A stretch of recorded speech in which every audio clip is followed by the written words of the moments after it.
Hey everybody, I am back with another chemistry update. Um, Heads up again, I am not a YouTuber. I make video games, so sometimes I get lost in thought. I don't have B-roll. This is me talking. It is what it is. Good luck. Today we're going to be talking about flow, which is something I've been working on um, uh, to rope into the chemistry simulation. But first, I have a couple of things to give some context for. So, you can see a lot is happening right here. This isn't something usually the player has seen, but has been going on in the background. I'm currently working on making it better and faster, and something the player has access to so that you know what's going on inside the tank. And Flow will wrap into this, I promise. So the main promise as far as the simulation is concerned of Fish Game is that if something is happening inside the tank, it's really happening to some degree.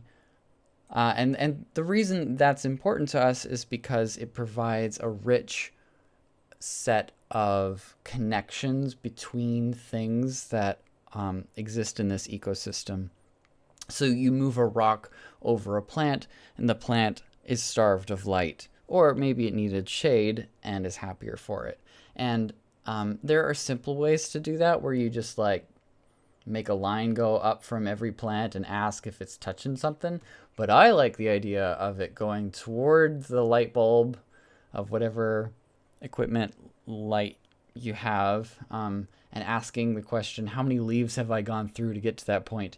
And if it's one leaf, maybe that's a very dim shadow.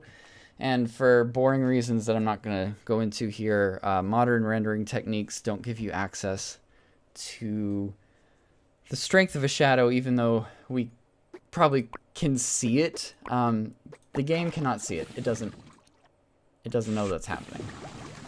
So we have to simulate it ourselves, which is what's going on here. So what is going on in here? This is a couple of things I call fields. It's a system I've just made that are interacting together. So the two here are the density field and the light field. The light one is a little more obvious. It's this sweeping thing that's going on from right to left. And then the density field has this scanning going on, the horizontal motion from left to right. And by scanning like this, it doesn't eat up your computer to calculate all these things. It accrues slowly over time, and it turns out that in a fish tank, as you're sitting there looking at it and enjoying it and building things over time, slowing down the testing stuff saves a lot on performance and is not a big deal that it's a little delayed. So it's a win-win. But anyway, you can see when the density field is touching something solid, it's got little spiky things coming off of it. And that shows there's something very dense there, and it points off in a direction. And then when it hits a plant, it also does that sort of spiky thing, like right about now, but they're gray. And the gray indicates that it's less dense. And anyway, the reason that matters is that when the light field interacts with it, the light field asks the question, how dense is this voxel? And if it's very dense, like the rock, then you get a thick, dark line. That means the most shadow.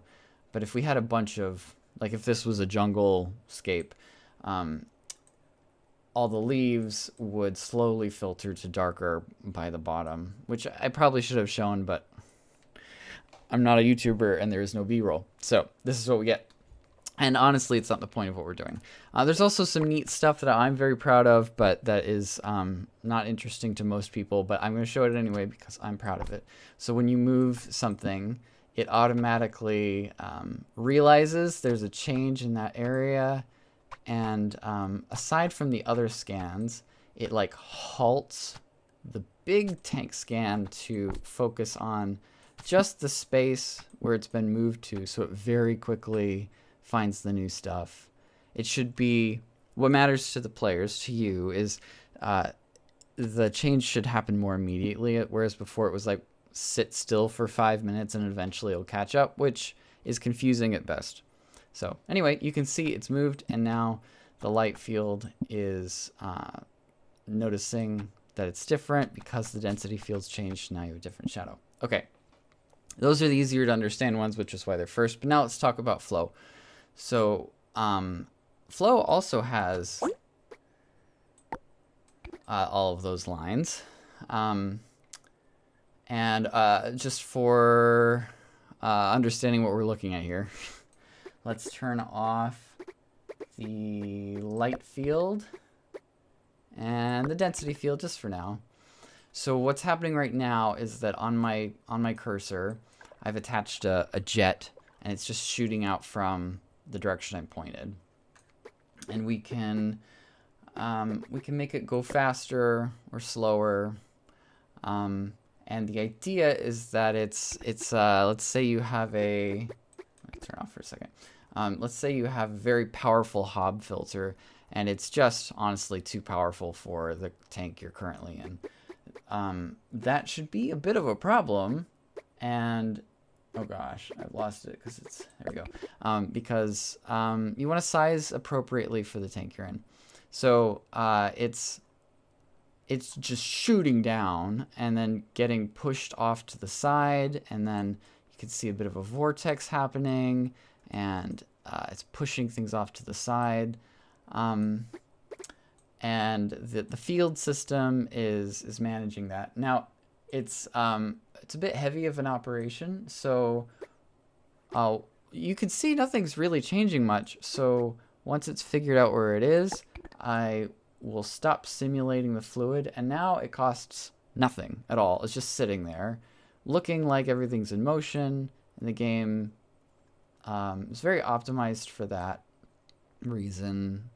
It's not constantly running a fluid simulation.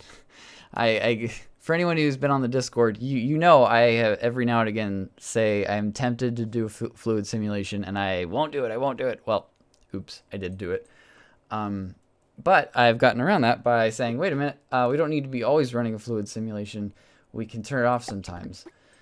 So, let me turn that off. So the lines are for debugging purposes, but I want, obviously, it to be more beautiful. So I'm experimenting with ways of showing the player that are understandable and are very visual and look nice to see. Oh, by the way, looking here, the jet coming off of this fish is just this one voxel pointed down, and the way the fluid sim works, it does advection, and I didn't come up with this. I used resources that for 20 some years have made it available for game developers to use formulas and such that that let us just play with this very complicated field of math. But anyway, the fun thing about the result is that when you have water pushed in a direction, it sucks. It creates a low density, or no, low pressure field behind it, and so it just ends up being suction as well, which is just amazing. I can't stop looking at it. But so we have this data laying around, and I can connect it to other things in the game. So now the fish can respond to that field, and they're just sort of constantly buffeted by the field as it's doing its thing. And just like real fish, they end up pointing in the direction of the flow, which is really just the most efficient way to stay still, which I did not program in and had planned to, and it turns out it just happens, which is so cool.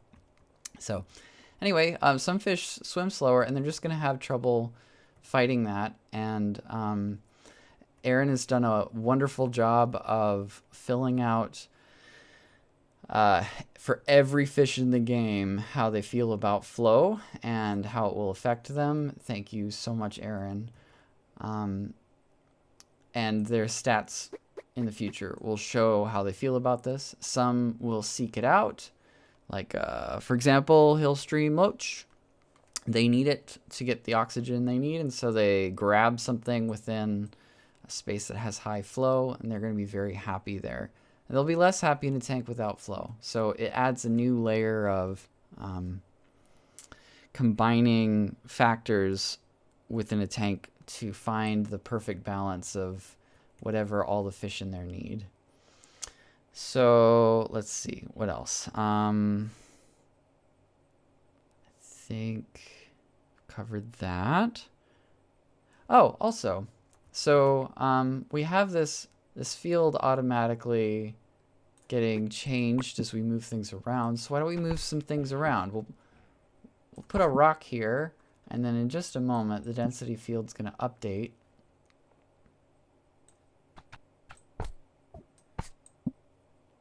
And it affects the flow pretty significantly.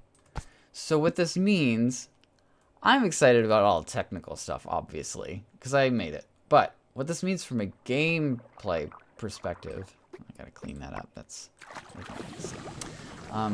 is that you can construct your tank to meet the needs of whatever's inside of it. So now, well, there's always been a bit of this, but even more so now, as you're making something that's supposed to be beautiful, you're also playing with the practicalities of the space.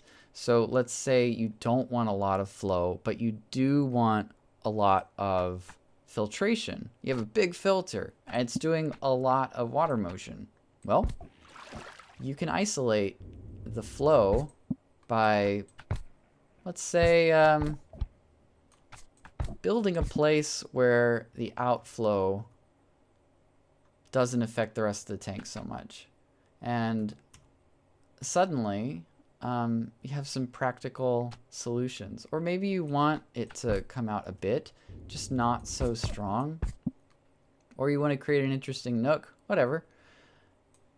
The way that you place the stuff in your tank matters even more for this sort of thing now. And then, you know, we're currently debating all of the kinds of equipment that will be had in the tank, and I have to do a lot of experimenting and such. But you know, there are blowers you can buy. That's whole purpose is to just shoot water off in a direction.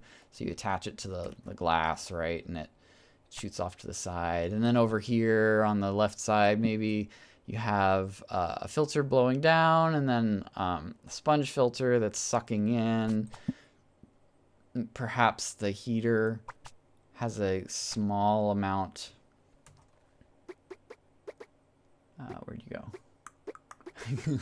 Lose it every time. There we go. Let's say that the heater has a small amount of upward drift near it, and they're just all contributing to the motion in here. And then obviously it'll affect the leaves. I just haven't hooked all this stuff up yet, but when the flow of water is going past them, it'll move the leaves, and any bubbles that are coming up from bubblers or from plants releasing gases, they'll get pushed around in the water, any dust particles, and it should be both interesting and beautiful, and then make the whole thing feel more real and alive. And so far things are going swimmingly. I'm very pleased with how things have been going, and it's been a nice break, honestly, from looking at graphs for so long. I didn't get into making games to make graphs, but both of them I think hold hands nicely in a way that makes the chemistry thing even more interesting. Also, flow will have a place on the graph, but this is the abstracted version that will hook up to other things on the graph. It's like, this is the GDP of an economy. Like, let's get one number and then bump it into all the other stuff. but that one number is going to be aggregated from like something that's actually happening in here and that you have control over in a more tactile playing kind of way. So that's where things are right now. There are a million of these little things that I'm working on and doing all by myself, and occasionally I show a team member and they go, how many weeks have you had this? And I think, well, you know, it's just not ready yet. I don't want to show you till it looked nice. So I've been bullied into showing it off, and I agree. I think it was worth showing off. Thank you for the encouragement, everybody. Yeah, I think that's it for now. But I want to hear from anyone who might be interested. What do you hope to see Flow interacting with? Did I leave out something that you think is important? I'd love to read your comments on this. I do not promise to implement all of them or any of them, really, but I want to know because frequently I've missed something. Someone says something, and 5 minutes later, it's doubled in interesting complexity, simplified something. I missed a corner of the fish keeping world somehow. It's a big world. So yeah, let me know what you think.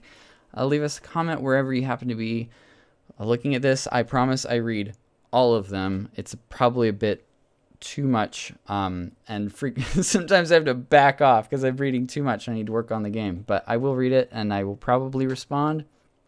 Thank you for watching all of this, and I'm excited to hear what you think about what we're doing and excited to show it off. Thanks for watching, and talk to you soon.